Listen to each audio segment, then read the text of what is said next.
everybody, it's BC here with Give Me Signs, where we take your design and put it in your client's hand with your brand. So I've been gone for a couple weeks, guys. I hopped down the NFT rabbit hole quite hard, and I ended up creating a project that I've been really pumping quite heavily in the last couple of weeks. Got it off the ground a little bit. It is called M.O.R.B.S. Stands for a funny little thing. You'll have to go find out what it stands for. I don't want to say it on camera. But anyway, it's going to be an animated series in 3D, and basically it's being built on the blockchain. So you're getting everything from the character creation pieces all the way to the 3D models, to the first scenes, to the storyboards, to the soundtracks. It's all a complex NFT in the long run. It's starting off very small. It just looks like a bunch of drawings right now, guys. But I did include some AR assets. That's augmented reality. Now, I don't know on Atomichub. I use Atomichub, which is the WAX blockchain, which to me, guys, is my favorite. I think it's the best in my opinion for the long run. I'm going to go into that in a second because that's probably why you're watching, because you want to know about these big brands hopping into the NFT market and what does that mean for everyone else. Well, the WAX blockchain has actually been dealing with bigger brands for a little bit of time already. You know, Topps entered the market about a year ago, and they brought, people are trying to talk to me right now. Sorry about that, guys.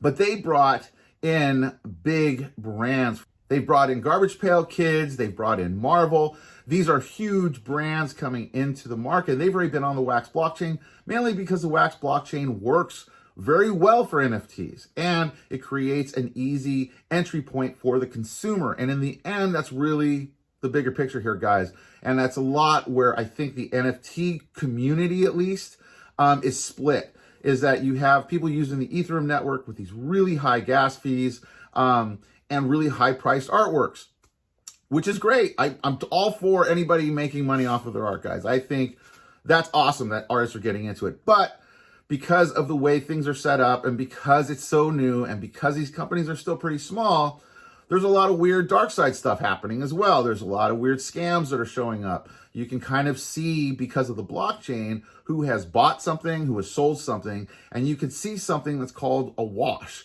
Basically, people are buying their own NFTs. They're putting them up for crazy amounts of money. They buy it at that, and then they reduce it and then sell it for, I don't know, a tenth of it.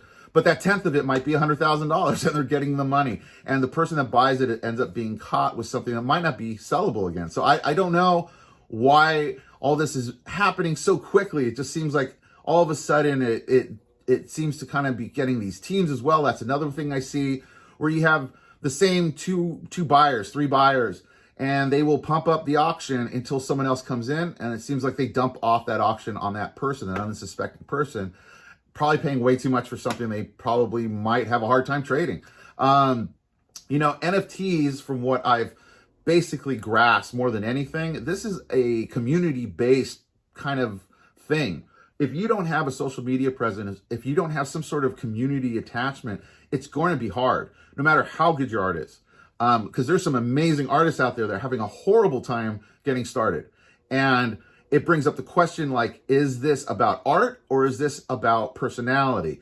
And I'm going to say it's kind of both. Unfortunately, it was created, I think, originally just for the artists, so that way they'll have royalties, that it will kind of expand over the years. They'll be able to get those royalties off of their artworks. The problem is that you got to get the collectors involved, and the collectors have to see an ability to sell it on the secondary market. The secondary market is the resale market. Basically, I bought something for you, I now put it back on the market for a higher price, and it continually does that over and over again. Now, in a perfect world, that should be happening over and over and over again. Unfortunately, in the Ethereum platform, what I'm noticing and what seems to be coming out, it just came out, I think, on one of the articles I just saw. I'll try to post it down below. It's the sales have gone down 70%, guys. You know, things were getting, you know, bought at 4,000. They're now getting bought at 1,000 on average. It's a lot different market. Now, the other problem is for the consumer. Imagine you go to the store, just Target. Just imagine going to Target. You went to go buy some shampoo, and the shampoo cost you $4.95. And then you go, okay, I'm going to buy the shampoo. You go up to the cash register and you go, okay, I want to check out. And then they go, okay, it's going to be $4.95 for the shampoo, but it's going to be $10 for the transaction fee. You're going to be like, no, I'm not going to do that. So it's kind of the same thing in the NFT world. I'll take a personal example. I saw some art that I really liked on OpenSeas. It was $55. I said, no problem. I'll go buy that. $55. You got it, man. I like your artwork. I go through the whole thing. I go into my MetaMask wallet and oh my God, the gas fee's $250. What? Lost the sale, dude. I ain't going down that road. There's no way, because the artist isn't getting the $250. It's just a transaction fee for the overly congested Ethereum network. So, am I talking bad about Ethereum? Not really. I'm not, guys. It's an older coin. The platform runs like molasses. Everyone that's on it knows that. It's congested. That's why these gas fees are constantly going up and down.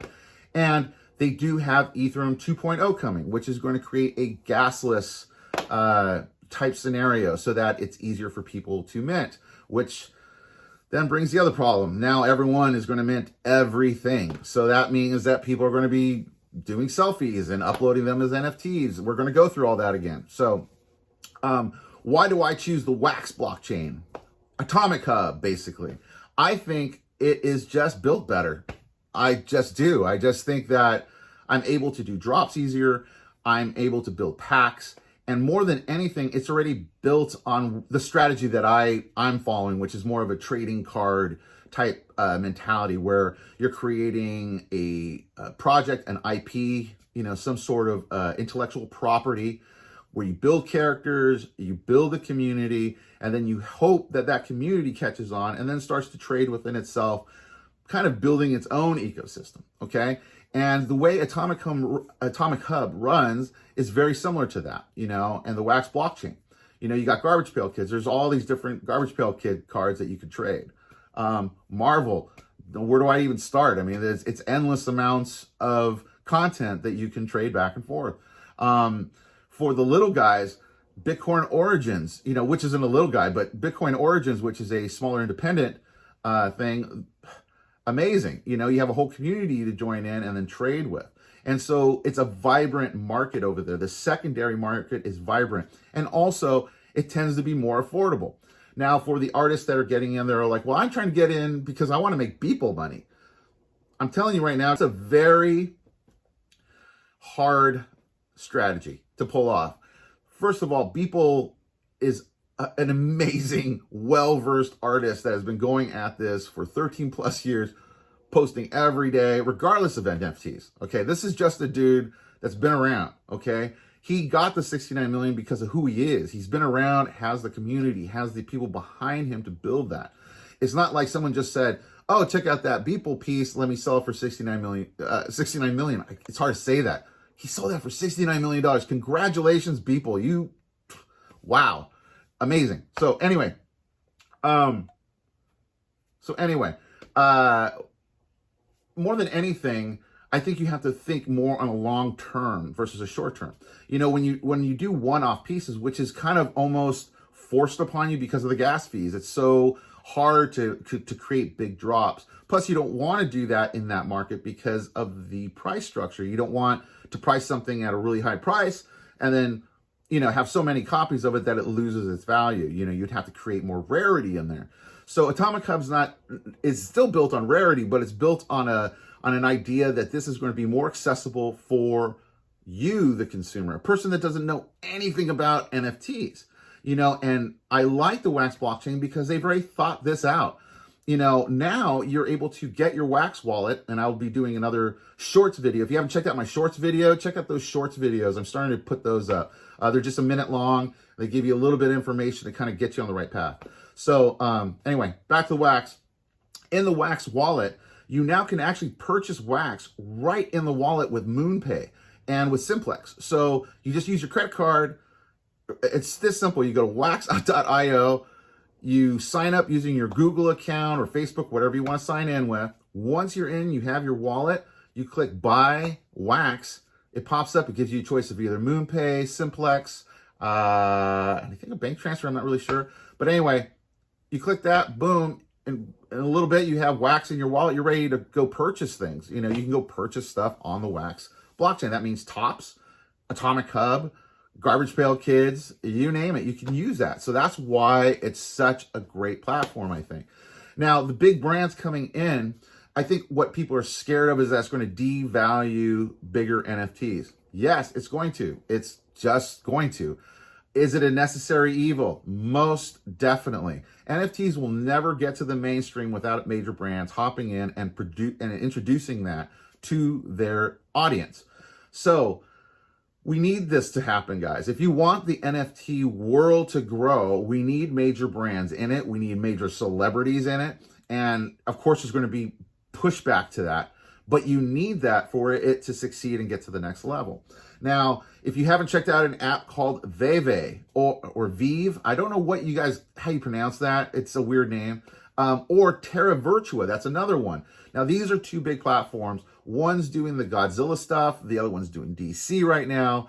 And these are just licensed people. You know, it's not from DC, but they are licensed to carry that stuff. Now, they've created apps that are very interactive, very utility oriented. In other words, there's use with it. You can virtually see your objects. You can use AR. That's what I'm doing in my project. I'm actually, I think, one of the first AR projects on Atomichub, where you can actually use my cards to show augmented reality in real time in your world through your phone. And you can see my characters blowing up, do whatever you want. And Vive's been doing that with Batman. Terra Virtua's doing with Godzilla. This stuff's cool looking, man. It's really cool. And it's a great way to get interaction from your community because you're giving them something they can actually use.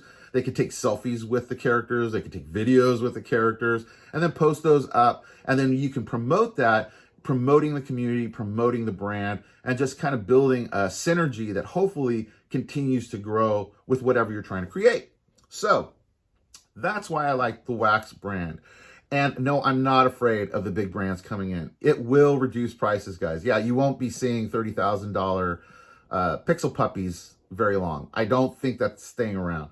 You know, CryptoPunks is one thing. That was an originator. That was the very first pixeled out art that was AI generated, and it's been around since the beginning of NFTs, and that's why those things are going for those prices. I don't think people coming in know all those stories. You know, I think they just come in, they see, oh, that's a pixel crypto pirate punk with a Doge on the side, and they think it's the original CryptoPunk, and it's not. You know, that's, you know, a lot of people have just been creating their own versions of those things, which in essence aren't the same thing. They don't have the same value. And so there's a lot of weird stuff going on where it's hard to value artwork correctly because, first of all, what's art? You know, that's a question that's going to be forever in time. You know, I don't know if we'll ever get the answer to that. But anybody can put up something. You know, as an example, you can have a guy that I just saw the other day. You know, he obviously knows what the hell he's doing in illustration, has been doing this obviously for a long time. Amazing piece of art, listed for $250. No one's biting. He's been trying for a month, cannot get this thing sold at all. He's frustrated, wants to quit. On the other hand, you have a guy that listed something called Pixel. It's literally one pixel. That's it. $1 million. It's up for bid today. $1 million. So guys, again, I say, don't let the NFT get you down if it's not selling. It doesn't mean you're a bad artist. It just means that whatever's hot is hot right now. And whoever that is that has a community and the collectors to go along with that, that's what's going to sell.